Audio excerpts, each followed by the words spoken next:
Why is the market so crazy right now? If that question has been on your mind, not to worry. I'm going to answer it here in the Red Hot Real Estate Minute. So by now, if you haven't been living under a rock for the last 4 months, you've probably heard that the real estate market is bananas. And I actually mean bananas. There are a number of buyers out there that are in competition for the few houses that are coming to the market every week, and that because of bidding wars is pushing prices higher. So of course, we have to ask ourselves, what is it that is fueling this absolute buying frenzy that we're seeing currently? It's a great question. So let's cover off some of the reasons. Because really, when we started this journey at the beginning of the pandemic, we did see a major contraction in the real estate market. And of course, that did last for a bit, but then it was like, boom, a bomb went off. And all of a sudden, sales started happening, buyers started coming to the market, and of course, we just can't keep the inventory around. So what are the real reasons for that? Well, first of all, the pandemic didn't really affect all of the high income earners.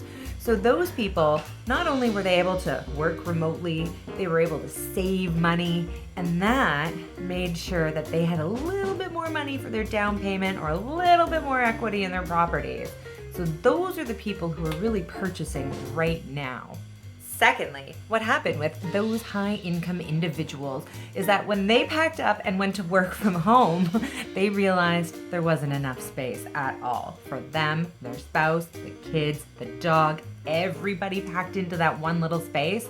So after living for so long in those cramped environments, that definitely fueled the need to go out and buy a bigger house to get more space and to upgrade from where they were currently living.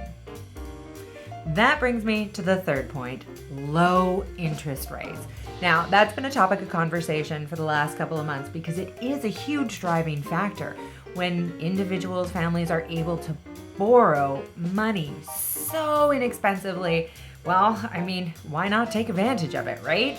So we're definitely seeing that as a factor as to why there's so many buyers out there trying to take advantage of these rates, and definitely trying to take advantage of them before any of them start creeping up.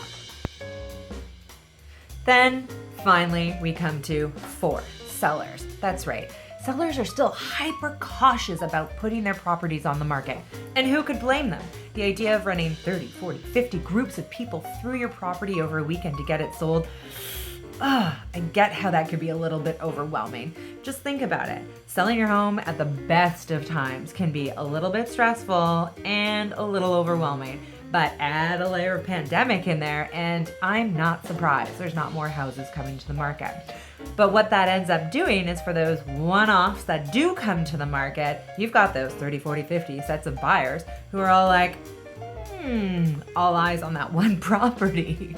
And inevitably, there'll be 1 or 2 or 3 offers ready to go, and someone will probably offer over list, and that keeps pushing the prices up. So that's definitely another piece to fueling this absolute bananas market that we're having.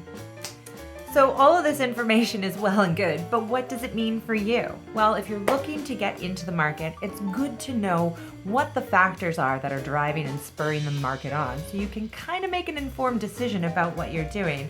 And of course, if you're a seller, it's good to know that these things are happening so that you can better position yourself to take advantage of them if that's what you wanted to do. Either way, if you have questions about anything, please feel free to reach out.